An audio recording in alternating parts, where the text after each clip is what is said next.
अभी आपको बराह रास्त ले चलते हैं। वज़ीर आज़म काउंसिल ऑफ फॉरेन रिलेशंस और मौसमियाती एक्शन से मुतालिक सरबराह इजलास में पहुँच चुके हैं। Prior to that, he was a member of the National Assembly. Before politics, he served as UNICEF's Special Representative for Sports. Had a small career in the world of sports,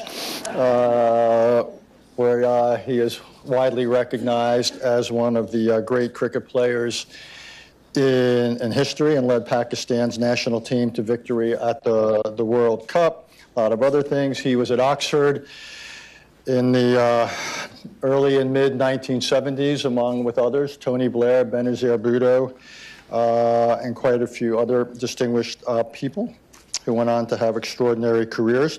The way we're going to do it is the Prime Minister and I will have a conversation for a few minutes.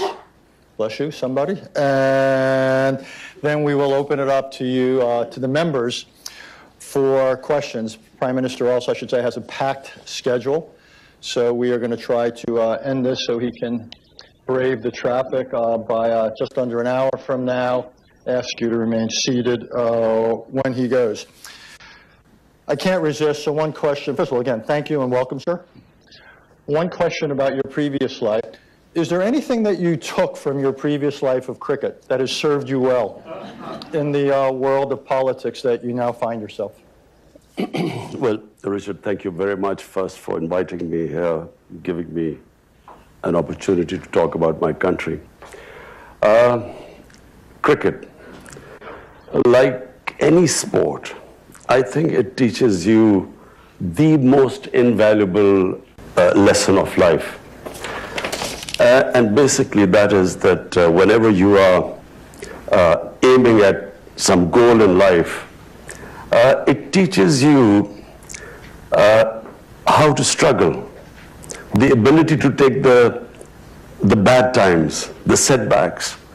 So the quality of success is not how you handle the good times, it's how you handle the bad times and how you cope with them, how you learn from the setbacks, not get demoralized.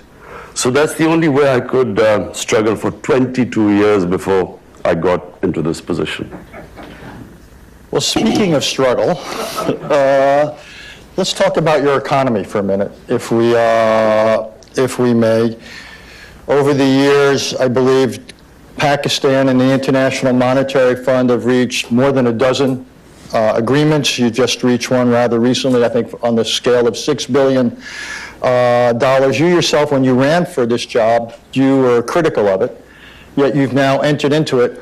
Why is Pakistan having such difficulty economically that it has to repeatedly turn to the IMF? You see, it's the moment you have a deficit, whether it is current account or fiscal deficit, means you're not managing your economy properly, and it's just like a household. If the house is going into a deficit, you have to raise your income, cut your expenditure. So this inability of successful governments to manage our economy is why we keep landing up with the IMF. We inherited, unfortunately, the biggest current account deficit in Pakistan's history. And so the first year has been a real struggle to basically fix this deficit. And I'm very proud to say that we have really cut down this deficit almost by 70%. We now have an economy which is heading in the right direction. Simple reason was that previously we had a 5% growth rate, but that was based on imports. This time what we are doing is restructuring the economy so that it's an export-based growth rate, which is really how an economy goes up. So that has been the main reason why we had to go to the IMF, because we had this huge current account deficit. I also wanted to talk about your relationship with China. Pakistan is on the short list of the countries that receives the most Belt and Road investment from China. So there's really two questions flow from it. Won't this dramatically exacerbate your debt challenge given the nature of Chinese support?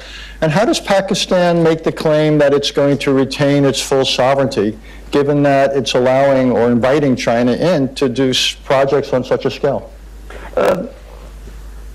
First, let me just say that the situation which we found ourselves in when 13 months ago we came into power was probably the worst economic situation. And so China really helped us when we were right at the rock bottom. They helped us, supported our, by giving us funds for our foreign exchange reserves, very important at that time. In fact, we were staring at a default. So China helped us along with Saudi Arabia and UAE to beef up our reserves. And what China offers us right now as an opportunity, they have a $2 trillion import market. And so China has given us a preferential trade agreement where we can export to China at the same terms as the ASEAN countries. So this is a great opportunity. Apart from that, we have this opportunity now to get Chinese industry to relocate in Pakistan, bring in technology. So China has given us an opportunity to lift ourselves up from where we are right now. I want to talk, and I want to try to cover a lot of different subjects before we turn to the members here. They asked the tough questions, by the way. I'm here to lull you into a sense of complacency. I want to talk about US-Pakistani relations. In full disclosure, I've been involved with them many times in the US government, and each side has something of a narrative of frustration, even bitterness, or with the other. I want to quote a sentence or two from the memoir of Jim Mattis. James, until recently, was the U.S. Secretary of Defense. And I'm quoting here. Of all the countries I've dealt with, I consider Pakistan to be the most dangerous because of the radicalization of its society and the availability of nuclear weapons. James Mattis is a respected, temperate man. So when you hear someone like that writing those words, what is your reaction? Just that I do not think James Mattis fully understands why Pakistan became radicalized. There's just a short history which everyone may or may not know. In 1980s, when the Soviets invaded Afghanistan, Pakistan, along with the United States, helped by the United States, we organized the resistance to the Soviets. And the resistance was organized by Pakistani ISI training these militants who were invited from all over the Muslim world to do jihad against the Soviet Union. And so we created these militant groups to fight the Soviets. Then, of course, fighting the Soviets, jihad was glorified.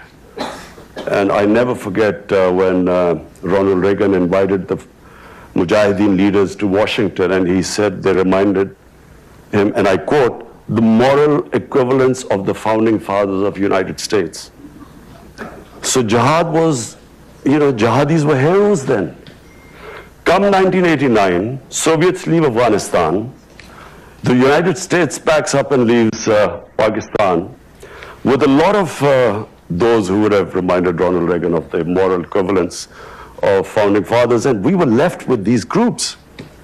And then comes 9/11, and Pakistan again joined the US in the war on terror, and now we are required to go after these groups as terrorists, who were now they were indoctrinated that fighting foreign occupation is jihad.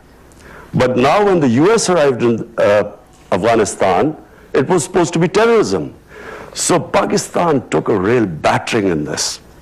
I have to say, Richard, I opposed this from day one. I said we had first trained these guys to fight jihad, and it was a great idea, and now we are telling the same groups it's terrorism. So we should at least have stayed neutral. Pakistan, by joining the US after 9/11, committed one of the biggest blunders. 70,000 Pakistanis died in this. We had some say over 150 billion, some say 200 billion, some economists, Pakistanis, 200 billion lost to the economy. And on top of it, we were blamed for the US not winning in Afghanistan. I thought it was the worst period for Pakistan. The lessons learned now, I think the Pakistan government should not have pledged what they could not deliver. How could they deliver? There were insider attacks in the Pakistan army. The groups that were close to the Pakistan army, the army was now trying to kill them. So in a nutshell, when Matters says Pakistan was the most radicalized state, this is why we were. First we create these jihadis and then we try and kill them, who then turn against the state. And that's why we suffered. Isn't there the criticism fair that you are partially responsible for our difficulties in Afghanistan because Pakistan continues to accord sanctuary, provide sanctuary to the Taliban, and even if you can't always succeed against radicals who are on your territory, it seems to me it's totally legitimate for the United States to expect 100% effort. And at times we have argued and we would argue that the effort is anything but 100%. You know, look, here was someone who kept saying that there's never going to be a military solution in Afghanistan. I kept telling Pakistan government whenever I had a chance. I came here in 2008. President Obama had not taken office. I spoke to senior Democrats. I told them that there will never be a military solution in Afghanistan simply because I have read the history of Afghanistan. You just have to read the history. They fight each other. The moment a foreigner comes through, they all get together and the resistance starts. Started with the British, you know, 3 times the British tried. The Soviets killed 1 million Afghans. They were still, the resistance was stronger after 1 million Afghans had been killed. So I kept trying to tell this. I tried to explain to, I remember meeting Joe Biden, John Kerry, Harry Reid. I tried to explain, and I realized they hadn't a clue. No one understood Afghanistan. The politicians didn't understand what was going on. And this madness kept going on, and Pakistan kept being blamed. Now, Pakistan had 2 right now, but it had even more. We have 2.7 million Afghan refugees in Pakistan. There are camps of 500,000 refugees living there. How do we know who's coming in and going out? Clearly, this was not from Pakistan, the idea that there were these insurgents going from Pakistan. How are we? First of all, the tribal area bordering Afghanistan, there is no border there. The Durand line is a line made by the British, which there is no border there. Now we are fencing the border. Because of the allegations that fighters are going from Pakistan, we're fencing the border. We've also time and time said that, look, if you want Pakistan to completely stop anyone going across, then, take the refugees back, 2.7 billion people. But it's not possible that, that 2.7 million refugees there and expect Pakistan to completely shut the border. Having said that, I do not think that it's because of Pakistan the US has not been able to succeed in Afghanistan, simply because there is a history behind it. It was never going to happen. And fortunately, President has done, by him forcing there to be a dialogue, and then this peace deal, which was just about to be signed. This is painful for us. The peace deal was about to be signed, and President Trump we read it in the papers. I mean, we should have at least been discussed with us. But now I'm meeting President Trump later on, and I will try and tell him that, look, there's not going to be a military solution. For 19 years, if you have not been able to succeed, you're not going to be able to succeed in another 19 years. I actually agree with you that there can't be a military solution. What I doubt is that there could be a peace deal that holds. So even if there were an agreement with the Taliban, what is there about the DNA of the Taliban that leads you to believe that any peace they would sign would be anything more than tactical? I feel that this is not the Taliban which was there when in 2001, who was displaced by the US. Things have changed. You know, they say that you only cross the river once.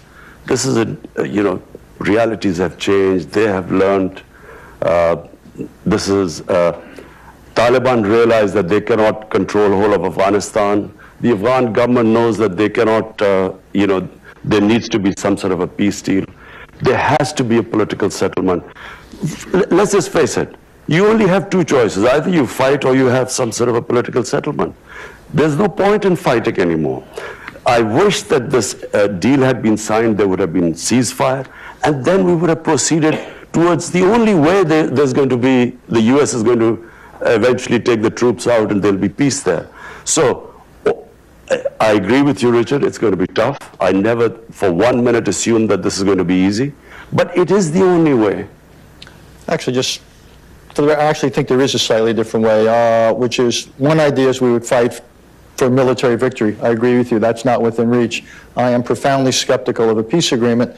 The third approach, for as long as it takes, is to support the government and basically preserve what you can in Afghanistan so it can't again become a basis for terrorist attacks. It's not a solution, but the United States has kept forces in other countries for more than half a century. We have supported governments. It's not a solution, but it might be preferable to a situation of Taliban control over the country. I don't think Taliban will be able to control the whole country. I think there will be a settlement. Look, people of Afghanistan have suffered for 40 years. I mean, it is inhuman what they're going through. Anyone with any humane feelings would want there to be peace there. Every day there are bomb blasts going and people dying. So anything to actually stop this, again, Richard, I agree with you that after the 17 years of bloodshed and the way things have gone, I agree that it's not going to be easy. But I also don't think that if we go the other way, it'll be just more of the same. If Taliban today are stronger than they were for, maybe in 2010, when the last time there was chance of a peace talks, when Holbrooke was there, they're much stronger than that now. And when they see that the US is about to leave, their morale is up. Exactly.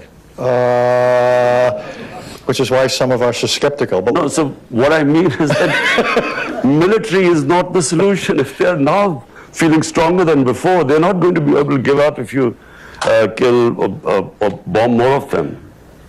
I'm going to move on, but thank you. I think it's an important exchange. Osama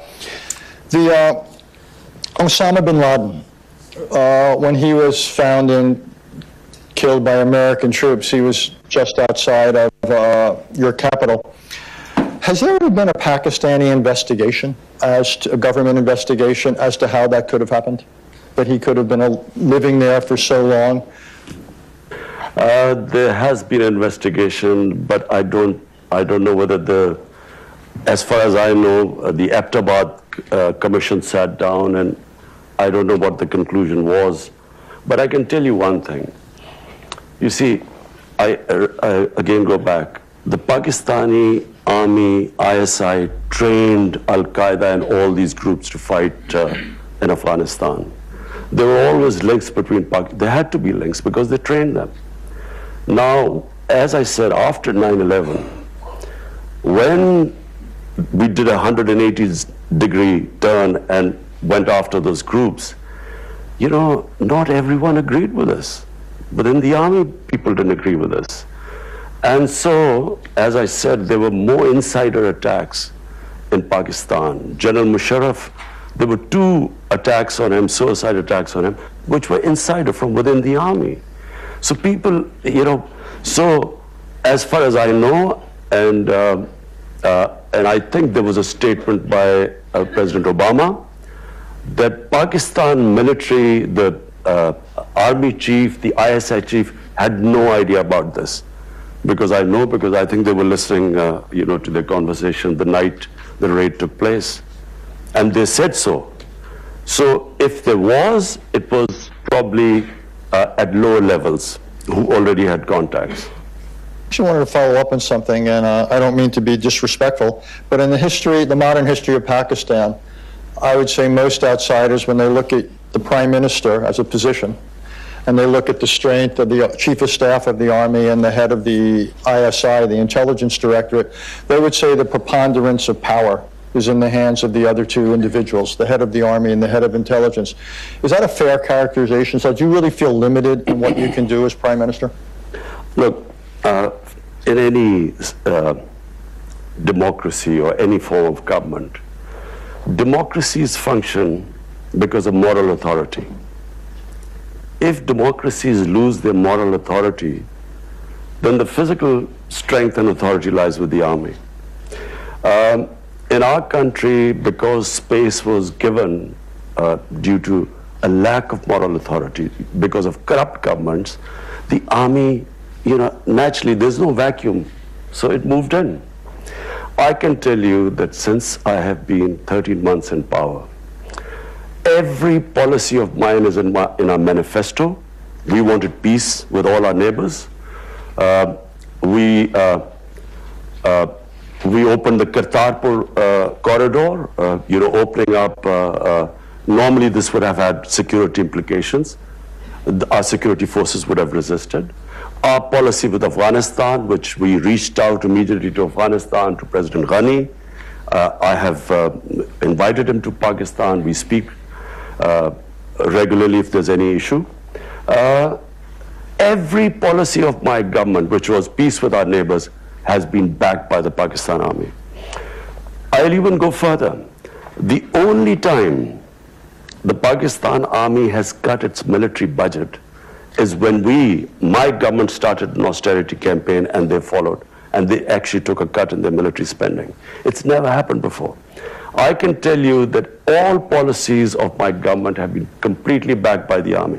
When I spoke to Prime Minister Narendra Modi, I told him, I said, look, my country stands with me because we want peace. We have decided, we have a new policy with Afghanistan, with India. We want a new beginning. You take one step towards us, we come towards you. And he sort of said, are you sure? Meaning that is the army behind? The army completely stands with us, with our policies. So, in past, it may be true, and I repeat, it's because governments lose. When democratic governments don't have militant wings, they have only moral authority, and that's much more powerful than physical authority. Just two more questions for me. Since you raised India, I wanted to get to it. It may have been your hope to have improved relations with India. Needless to say, it hasn't worked out that way. So, and along the way, you said some pretty brutal things about Prime Minister Modi and about the philosophy of the BJP and so forth. So what is a realistic path? Because one analogy I often draw is at the height of the Cold War, the U.S.-Soviet relationship had far more dimensions to it, far more substance to it, than the India-Pakistan relationship has now, in terms of diplomatic contacts, economic contacts, and the rest. So how do we take this relationship between two nuclear-armed rivals that have a history of conflict? How do we make sure the future doesn't resemble the past? Well, Richard, let me say one thing. This is very sad where we stand today. From day one, I have written letters. I've spoken to Prime Minister Modi about we have common issues. We have poverty. Poverty is big in the subcontinent. Any government that should come, the number one priority should be to deal with poverty. Climate change. We stand the subcontinent. I mean, our glaciers are melting at a rapid rate. We need to combine together because there are hundreds and millions of people that are going to be affected. So I called him up and I said, look, let's just have a new chapter. Let's reset our relationship. And he talked about terrorism, and I said, look, I give you an assurity. It's not because of pressure from India or anyone. It's a policy that we will not allow any militant groups in Pakistan. We were dismantling from day one, and again I talk about the army. Had the army not helped us, we would not be able to dismantle these militant organizations, a legacy of the 80s. And they were helping us. So I told him, I said, let's base a relationship on mutual trust. Because, problem we have is the two countries didn't trust each other. Our foreign minister was supposed to meet last year in this UNGA, and suddenly India cancelled. And then we thought maybe, they don't want to get closer because of the Indian elections, because it's a nationalist, BJP is a nationalist party. One of the agenda, of course, is, they're hard on Pakistan. So we stayed back. Then, of course, Pulwama happened, where this Kashmiri boy blew himself on an Indian convoy. Immediately we were blamed. I went on air, I said, look, you give us any indication that a Pakistani was involved, we'll take action. They bombed us. The jets came and they bombed us, and so we retaliated, no loss of life, but on the way, two of the jets went down, one in Pakistan. The pilot we captured, we immediately gave him back, saying you didn't want any escalation. But what did, in the election campaign, it was all about how Pakistan was petrified, and that's why they quickly returned the pilot, and how Pakistan will be taught a lesson. The whole election campaign, you just have to read. It was all about anti-Pakistan and how Pakistan would be taught a lesson. We still thought, okay, let the elections be over, we'll again resume. Elections are over, and we again resume at nothing. And then we find India is pushing us in the blacklist of FATF to bankrupt us. That's when we started thinking this is something, there's some sort of an agenda going on. And then, of course, Kashmir took place on 5th August. Unilaterally, they cast aside the UN Security Council resolution, the Simla Accord, which was bilateral between us, their own constitution, Article 370. And that's when, you said, I said all those things. That's when I have said that this is an agenda. This is an RSS agenda which they are following. And I'm afraid, I worry now where we are, where the two countries are. That's why before that I asked President Trump to intervene and play a role in this. Because whenever we ask for other countries, United Nations to help, India says it's a bilateral issue. When we try to talk to them, they said there's nothing to talk about. So it's very important. It's two nuclear-armed countries facing each other, like this incident happened in February. I, as the Prime Minister of a country, am saying that anything can happen in such situations. You don't know what can happen. We should never be in this situation. That's why I will be speaking in UN. I would want the United Nations to play a role. This is why the United Nations came into being. This could have effects way beyond the subcontinent. Since India's tradition, not just this government, but other governments, has been not to accept third-party mediation, it seems to me it's beholden on India and Pakistan to essentially break this dynamic, which has obviously gotten worse after what's happened in Kashmir. Might it not make sense for Pakistan, and given where we began our conversation, you've got economic priorities and the rest, the last thing you need is a worsening strategic situation in South Asia. Might it not make sense for Pakistan to think of a way of at least reestablishing some sort of an opening for diplomacy? Richard, look at the situation right now.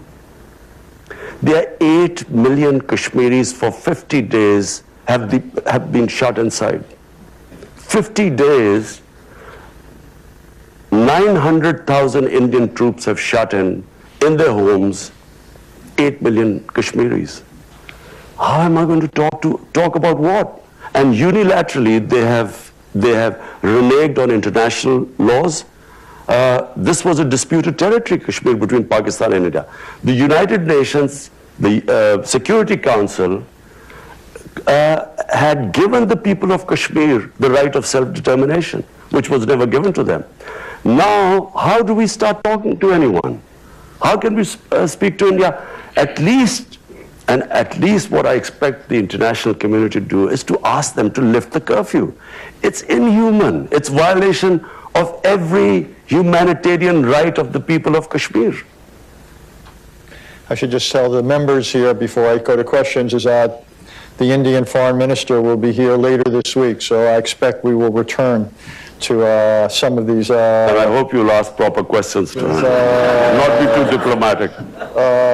So we will have Ambassador Foreign Minister Jai Shankar here. So it's now the appointed hour.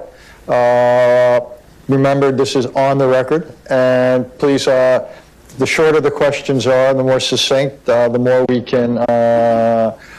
can get in. Mickey, you had your hand up.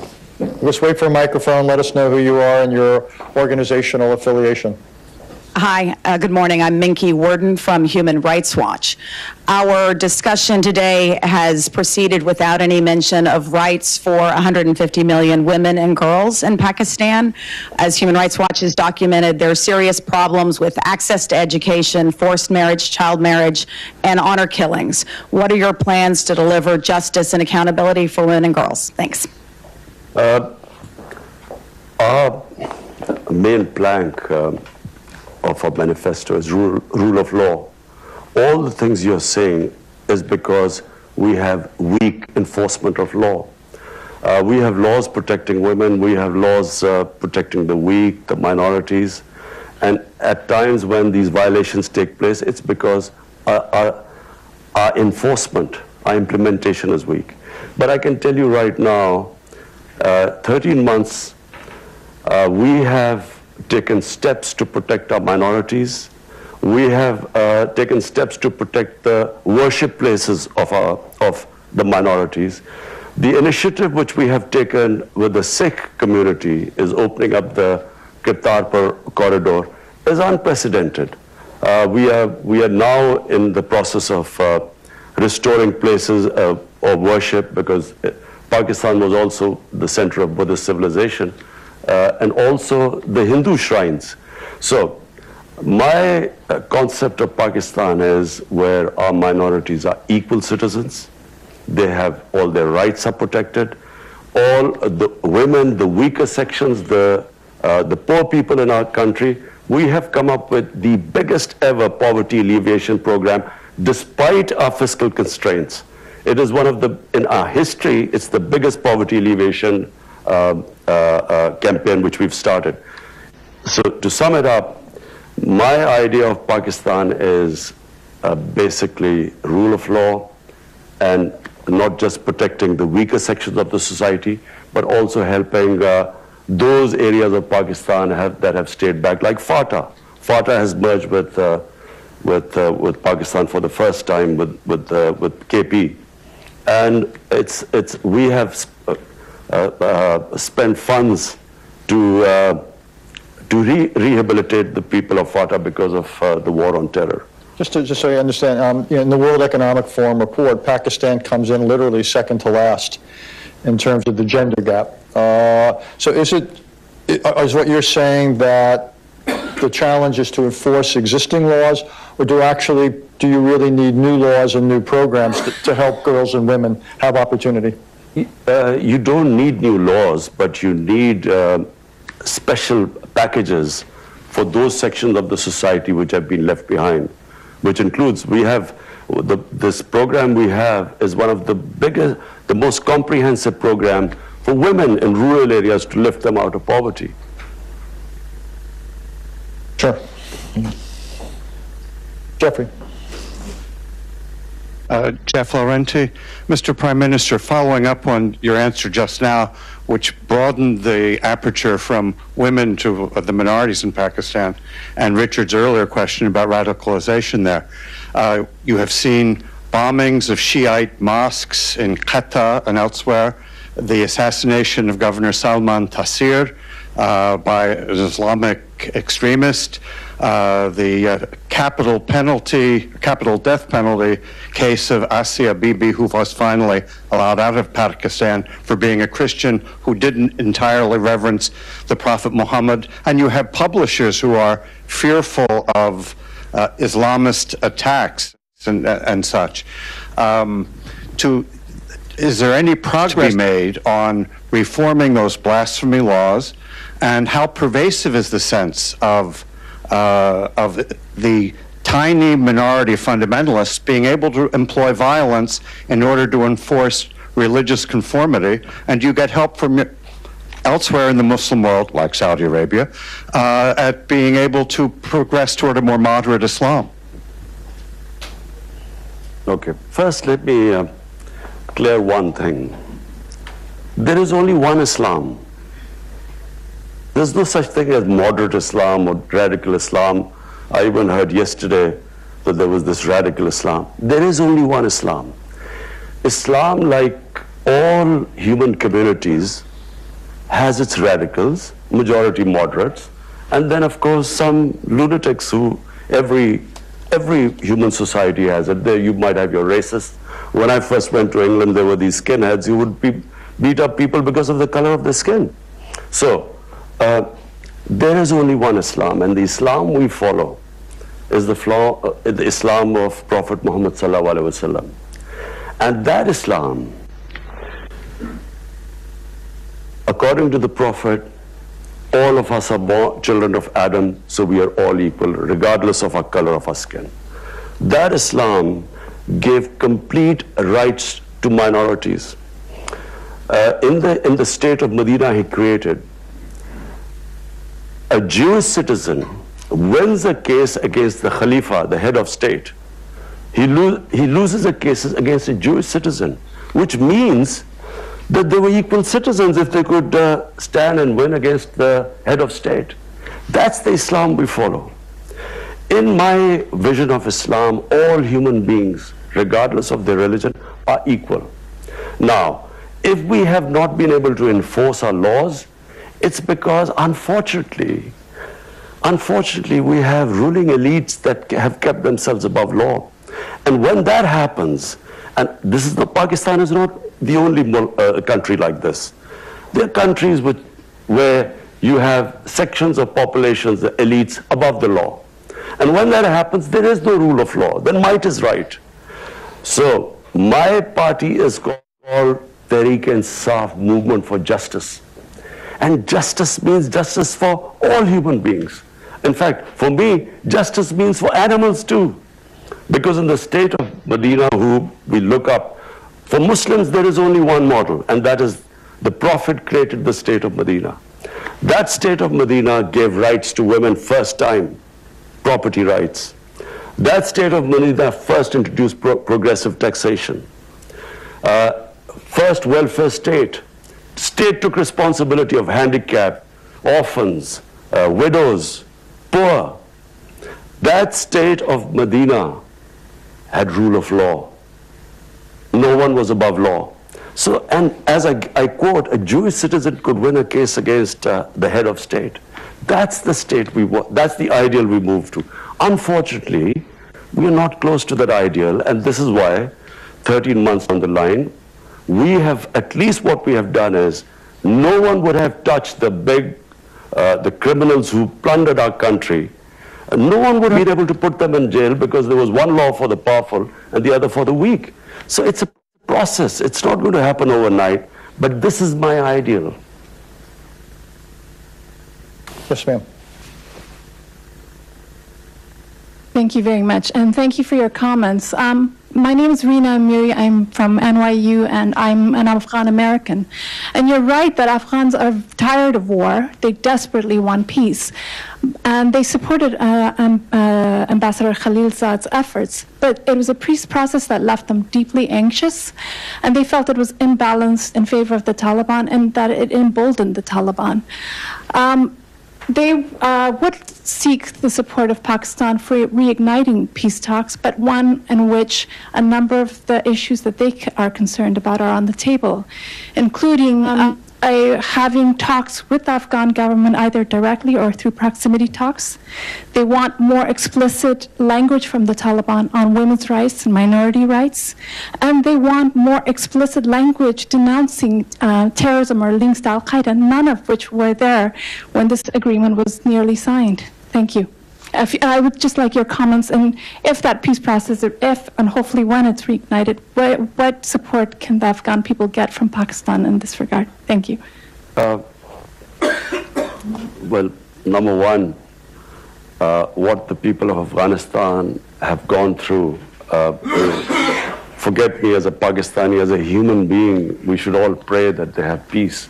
Because, you know, I've watched, you hear every day on a daily basis the sort of bloodshed that's going on. Now, I just repeat very quickly, there are only two ways right now. One is we keep going this way, which is military action, and I believe this will just keep going on. And because the Taliban, the moment they realize that the Americans already, they've cut the troops down, and if they think they're leaving, I mean, they're not going to give up, you know, with more military action. The other is peace talks. Now, peace talks, once they start, all this can be thrashed out. I honestly believe that this is not the Taliban of 2001. There's a lot of things that have happened, and I believe that they will be more accommodating. The Taliban delegation wanted to meet me. Problem was that the Afghan government did not want me to meet the Taliban delegation, so I did not meet them. But I told President Ghani, I said, look, if I meet them, I would try and convince them about all the things you're saying. And not only that, I would try and convince them that the Taliban must talk to the Afghan government. At the moment, they're only talking to the Americans. There are no direct talks between Taliban and the Afghan government. I would have tried my best. Because finally, I mean, yes, people they've looked back in 2001 and that period, and they think that, you know, the way Taliban behaved at the time, you know, minorities and so on, with the attitude to women. But I think once the talk starts, I think all these things will eventually fall into place, because the people of Afghanistan, both sides, want peace right now. Jeffrey Rosen. Thank you. Jeffrey Rosen from Lazard. You described earlier the relationship with China that's been developing, an economic relationship. I'm curious how you reconcile that relationship with reports about the treatment by the Chinese of Muslim churches, Muslim mosques, the practice of Islam in China. Whether you're able to use this as a means, the relationship as a means of pressuring the Chinese to perhaps relax in that treatment, and if not, whether you raise the risk of perhaps some of the more radical elements of Islam in Pakistan, acknowledging there's not radical Islams, but there are radical Islamic people who practice Islam who are radical, whether you run the risk of a reaction from them domestically, which could unsettle the country, your country. Particularly given what the Chinese are doing, you know, with the Uyghurs. Look, with the Chinese, we have a special relationship, and any of, it's the way China functions, any of issues like these, we talk to them privately, we don't make public statements, because that's how China is. And I again repeat, I mean, China has come to a help when we were right at the rock bottom. So I would not publicly talk about it, but just, you know, as someone who has taken over Pakistan 13 months ago, faced the biggest economic crisis, to dealing with that. We have a problem in Afghanistan trying to settle that. We are worried about what would happen now with Iran and Saudi Arabia, the United States. That's the other border. So one border Iran, the other Afghanistan, and now with India. I think I've got enough on my plate right now. Wouldn't you say, Richard? What would you do if you were in my position? You'll probably have a heart attack by now. Unlikely. I would welcome that conversation. Listen, the only reason I can cope with these pressures is because, you know, when you walk out on not a lot of you won't understand cricket, but imagine, you're walking out on a cricket field, there are 90,000 people in the stadium. You walk 70 yards down into the middle of the pitch, and the worry that you can be out first ball and you will have to walk all the way back with 90,000 people.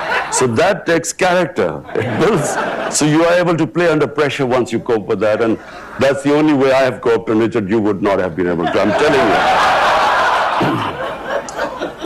Every golfer knows what it's like at the first tee when the crowds are there. Golf is a piece of cake compared to this. We could continue that, but I will show uncharacteristic discipline. Sure. Michelle Caruso-Cabrera, CNBC contributor, following on the conversation about China. Richard asked you very directly about maintaining your sovereignty in the face of so many Chinese loans, and you didn't answer it directly. I mean, you've talked about China coming in when you were rock bottom, but are you concerned about the trade-offs that that level of investment presents to Pakistan? Absolutely not. I mean, for instance, I mean, what would China, how would it impinge on our sovereignty? Maybe they would say, don't have a good relationship with the US. But the Chinese have never, ever interfered in any of our foreign policy, in any of our domestic policy for that matter. I think China sees Pakistan as the CPEC, this economic corridor and the Belt and Road Initiative. They see this as a great opportunity for them. I think China is one country which we can all learn from. Their main concentration has been on trade and wealth creation and lifting the standard of living of their people.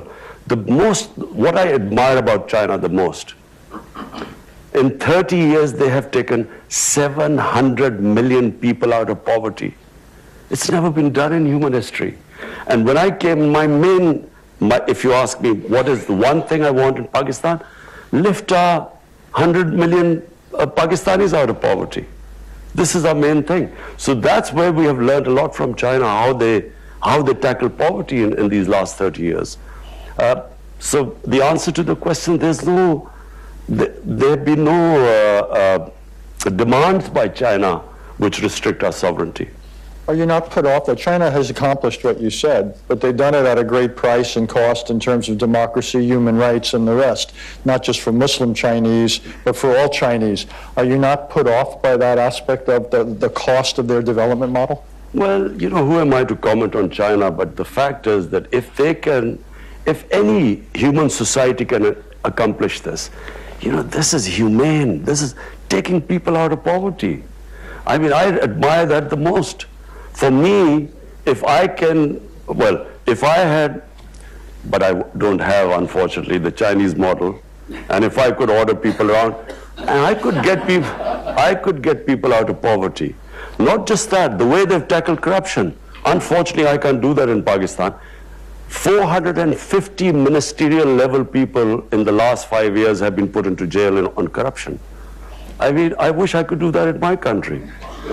But, you know, we have our limitations, but it has to be admired what they've done in terms of taking what China is now. I mean, 30 years ago, you wouldn't believe what they've been able to achieve. Mary Boyce. Mary Boyce-Schiller. The attack on the Saudi oil last weekend, if the response were left entirely to you, what would the response be? You know, Mary, I am and will always be a pacifist. I am anti-war. I do not believe wars solve problems. You go to solve one problem, you give birth to 5 other problems. You go after Al-Qaeda, you create ISIS. I do not believe wars solve problems, unfortunately. I would do everything to resolve this issue through diplomacy. I would be trying my best, because if there is a conflict there, the consequences, I mean, just look at the poorer countries. Do people care about poor countries? Imagine if oil prices go up. And we are struggling finally to sort of try and balance our budget. This will just immediately throw everything for us. And so we already have the war we had, war on terror. 70,000 Pakistanis died. And it's a lesson my government, people of Pakistan have learned. that we will avoid conflict at everything. And we can't afford another conflict going on in our neighborhood.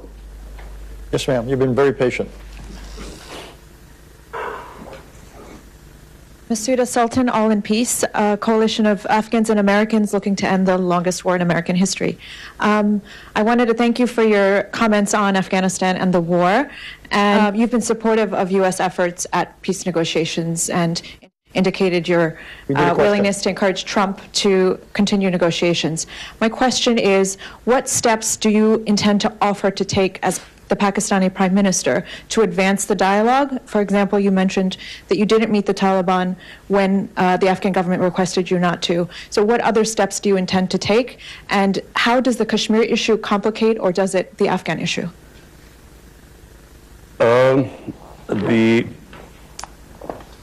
What I was planning to do was, this deal was about to be signed. The moment this deal was going to be signed, I would have met the Taliban leaders and I would have immediately made them sit with the Afghan government.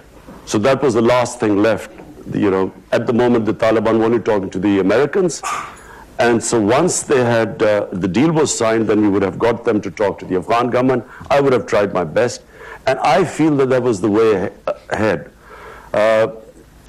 We just read the tweet about the talks breaking down. I wish we had been consulted and we would have tried our best. This was always, the fact that President Trump felt that because of, the terrorist attack, because of that, he had broken off talks. But, when you are fighting and talking at the same time, this was always going to happen. But they have to stay the course. So I will be trying my best to convince President Trump to resume the talks. To what extent are you using Twitter as a tool of political persuasion and reaching out to your own population or to India's? To what extent is Twitter a tool for you? I try my best to convey my feelings. I do feel, Richard, I honestly feel, I'm sitting in front of you, I have known India. I have had love and respect from India and fan following because India loves cricket more than any other Pakistani. I'm more worried about India right now than probably even Pakistan, because India is not heading in the right direction. If you see what has happened in India in the last 6 years, it is frightening for some of us. It's not the India I know of Gandhi and Nehru. It is this ideology that has taken over India of Hindu supremacy. And whenever such an ideology takes over, there's always something they blame. You have to hate someone to be, supreme and an exclusive Hindu India. This is the ideology that assassinated Gandhi. This is the ideology was banned in India for 3 times. And now, unfortunately, it is running India. And I fear, because I think you can reason, as long as you can reason with people. The 2 nuclear-armed countries need not worry about anything. But unfortunately, with this ideology of racial supremacy, I don't think you can reason, and I'm generally worried. And that's why I'm going to speak. I'm speaking to the heads of state. I've just spoken to Prime Minister Boris Johnson. I will speak to Donald Trump. I will speak to other leaders. I will speak in the UN. I'll try my best that the world must intervene before this goes too far. That is a sober place to stop. The Prime Minister has to get to a meeting with the Chinese delegation, so I promised we'd let him out. Before I thank him, just a reminder, we've got the President of Angola later this morning at 11. In Washington at 12:30 today, we've got the Acting Secretary, Department of Homeland Security. Tomorrow we have the Saudi Foreign Minister as well as a climate change symposium. Mr. Prime Minister, thank you for coming here. Thank you for asking our questions.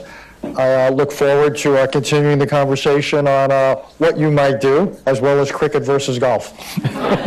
But thank you very much. Thank you, Richard. It was a pleasure.